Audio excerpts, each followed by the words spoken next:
Hey, Courtney Johnston here from Longevity Fitness Made Accessible. Today we're going to go over a great warm-up or cool-down exercise called a cat-cow. We're going to start on the floor on your hands and knees. So all this exercise is moving your spine through flexion and extension.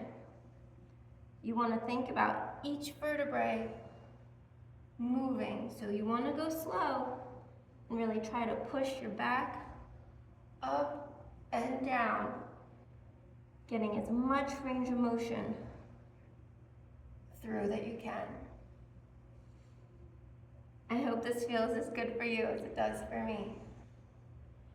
Generally, I would say do anywhere from 8 to 12, whatever feels good.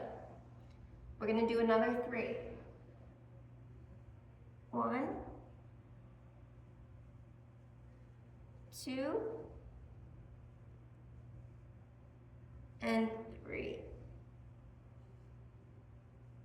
Great job.